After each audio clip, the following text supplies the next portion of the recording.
Hi out there.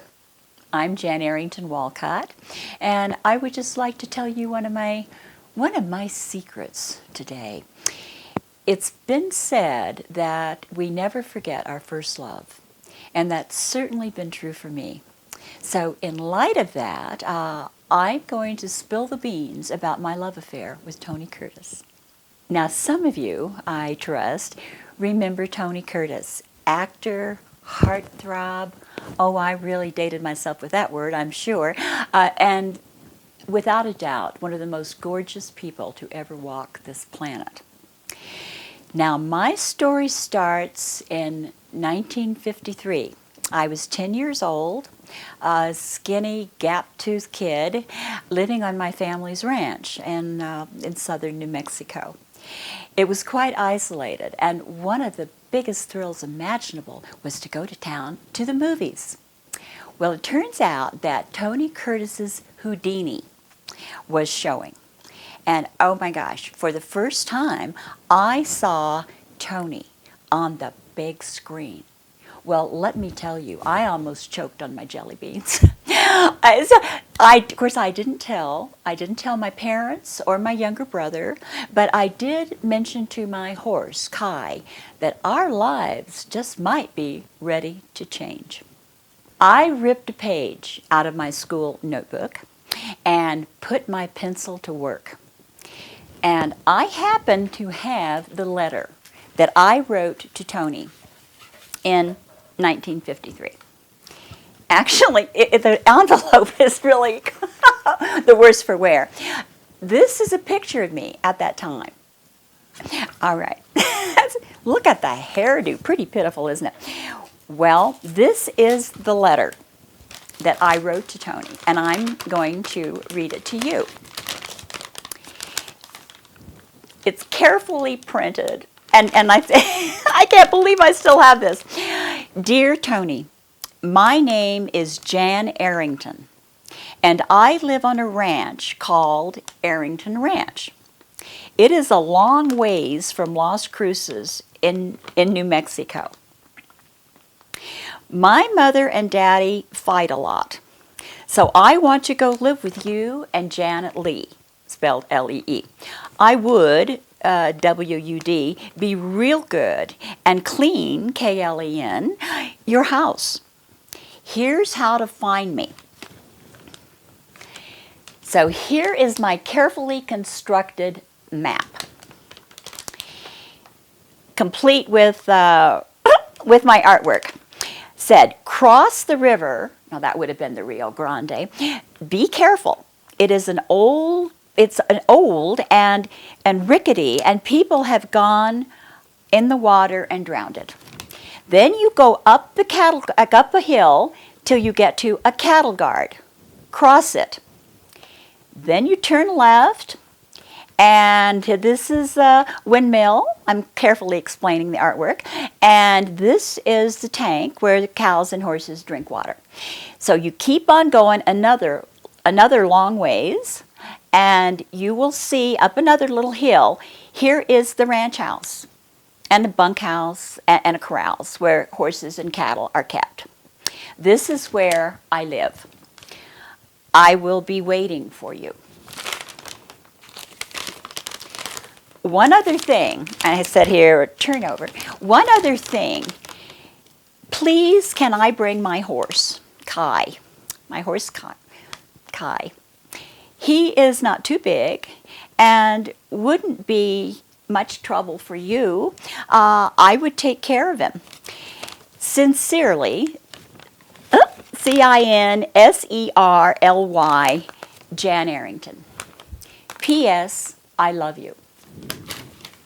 Well, I asked my mother for an envelope, and then the envelope is really in bad shape. It must have been run over by tractors, I'm not sure. But I addressed it, Tony Curtis, movie star. Hollywood, H-O-L-Y-W-O-D, California, C-A-L-A-F-O-R-A.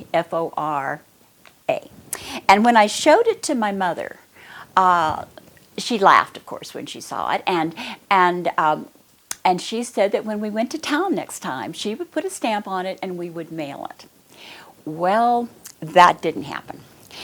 Mother opened the letter later that evening, and she was not amused.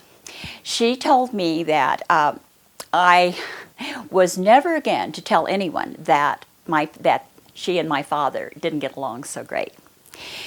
So the letter disappeared. It never got mailed, of course, and I didn't know what happened to it until 2 years ago when my mother passed away.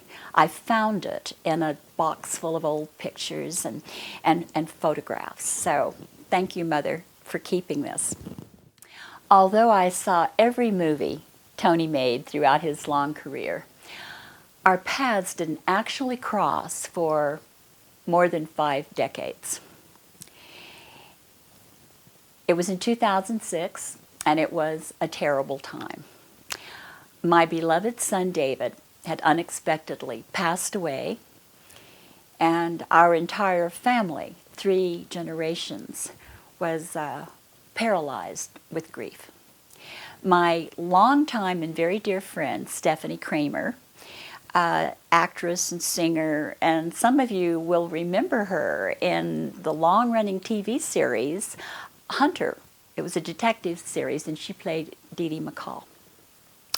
Stephanie flew out here to Santa Fe to be with my husband and me.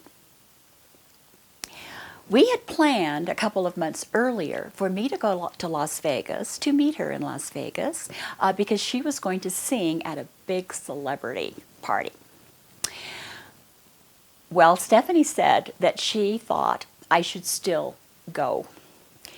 And remember, she said, I don't know, honey. She was crying with me. She said, maybe it would be good for you. Get you out of bed anyway.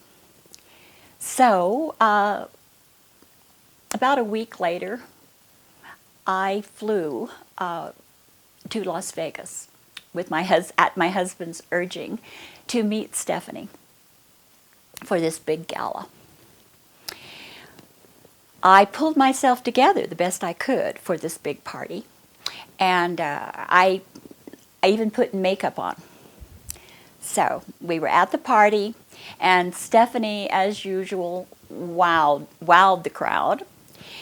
And after her performance, I could feel that I was starting to fall apart.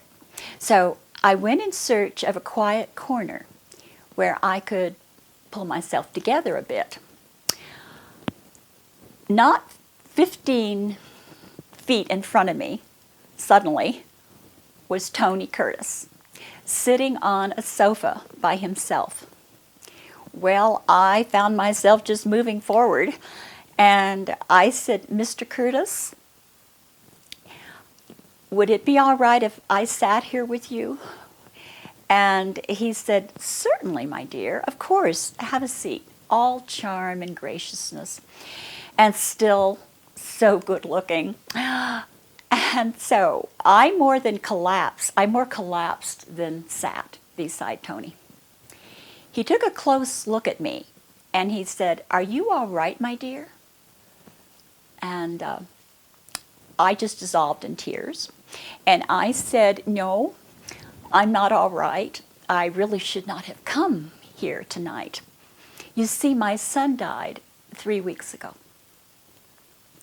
At that, Tony grabbed me in a hug, and he patted me on the back, and he whispered to me, I know. I pulled back enough to see that I had smeared mascara and lipstick all over the shoulder of his cream-colored silk jacket. He continued, he said, you see, I lost a son too, 12 years ago. And that kind of pain never really gets any better. But you have to be strong and continue on with your life, because I'm sure there are people who love and need you. Well, I focused again on his ruined jacket, and I said, "Oh my God, please let me pay for the cleaning, or buy you another one." And I'll never forget, he took my face in both of his hands, and he said, "This jacket is replaceable, my dear. Our sons are not." Well, I thanked him profusely for being there, and I stood up and left, looking for Stephanie. Oh, by the way, there were photographers all over the place taking pictures of me and with Tony. And I happened to be there, blubbering all over him.